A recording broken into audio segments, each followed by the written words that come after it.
Hi everyone, my name is Jack and thank you for listening to my presentation, which is an analysis of how the Treaty of Waitangi principles have been referenced in legislation. So as you can see here, this is just a little overview of what I discussed in my essay, with the key question being, does what the treaty principles require of statutory decision makers match up with what the treaty texts require, or are they simply another way to undermine te tiriti? So what I argue in my essay is that rather than promoting and honouring and giving legal effect to te tiriti, the treaty principles actively serve to undermine it. And I'll show you throughout this presentation why. Here we have some pretty important context that we should all be familiar with. So I just want to highlight that probably the main takeaway from those first 3 bullet points is that it really highlights the importance of this topic. This is because it shows that the Crown really has to make these legislative references effective, or else the legal effect of te tiriti in the treaty is severely minimised. The last bullet point just touches on how there is symbolic value and instrumental value of referencing te tiriti in legislation. The symbolic value is fairly self-explanatory here, and the instrumental value basically means that legal effect that we get from these references. And the last thing I wanted to talk about before I get into the specific examples is just the 2 views of what the treaty principles mean or are. One is that they represent sort of a shared spirit between the 2 texts, and the other is that they are more of a way to neutralise the threat of te tiriti. I'm sure you can tell by my main argument that it's that second view that's proven to be true by my analysis. So now I'm going to be talking about the various ways that the treaty principles have been referenced in legislation, starting with what is called these non-elaborated references. This type of reference has the symbolic value but not the instrumental value. So fortunately there has been a shift for more elaborated references that include both, but it is important to note that there are still examples in legislation of these shorter symbolic non-elaborated references in recent years. The first example of an elaborated reference that I wanted to discuss was the Oranga Tamariki Act. The Act contains a legislative mihi, as Palmer describes it, which is where we see that symbolic value coming through. The 2 bullet points below that are just 2 of the examples in the legislation of how the Act seeks to recognise and provide a practical commitment to the principles of the Treaty of Waitangi. I want to note some of the wording used here, such as have regard to, seeks to develop strategic partnerships. These are quite broad terms. I think this wording gives the Crown quite a lot of wriggle room in terms of how they interpret this, which I don't think bodes well in terms of matching up with what te tiriti requires.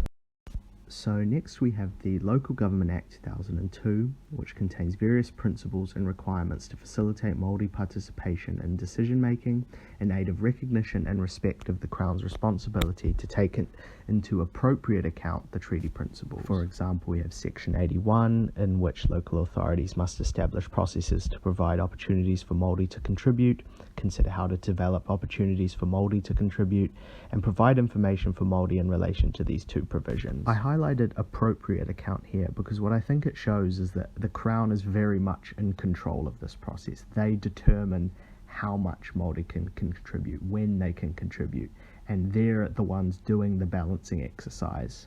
Secondly, again, I just want to bring up how broad Section 81 is. These are quite generic provisions. There's not really any specific mechanisms or guarantees or minimums, which doesn't bode well. While on the surface this may seem to be a really effective, good, elaborated reference, I think the extent to which Māori are included and empowered is certainly up for debate here. Before I get into my final analysis, I just wanted to note that there are actually quite a few omissions of the treaty principles in legislation, and I just referenced 2 there, the Family Violence Act 2018 and the COVID-19 Public Health Response Act 2020, that I thought should have probably had such references, and I argue that this undermines the symbolic value of such references. It indicates an inconsistent approach, and it really begs the question that Can it be said that the Crown are requiring enough of their statutory decision makers generally compared to the Titiriti text with such key omissions? Now I'm just going to touch on some of the key points of my analysis from my essay, the first of which is that overall I believe there's a very inconsistent approach by the Crown.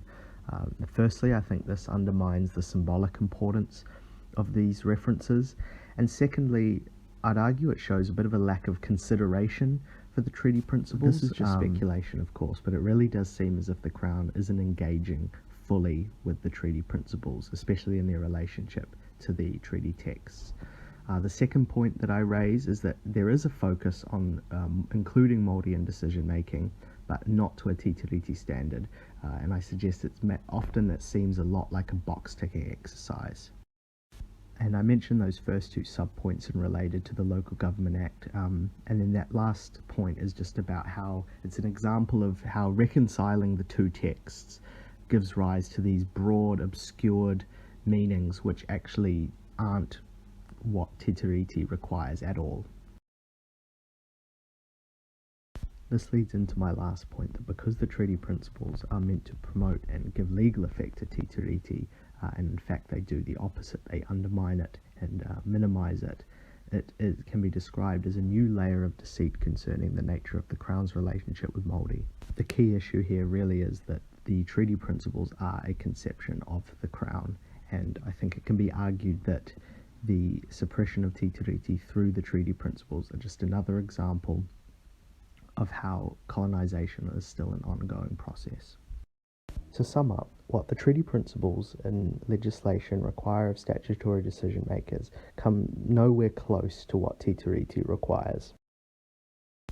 Because of the fact that the treaty principles, as referenced in legislation, further perpetuate the myth that there's a shared spirit between the two texts that gives rise to value like partnership, it further subordinates Titiriti. Unfortunately, this is very likely the intention behind the Crown introducing the treaty principles and incorporating them into legislation in the first place. Therefore, it's tough to see how any references to the treaty principles in legislation in the future could be improved or changed to more accurately represent what Titiriti requires.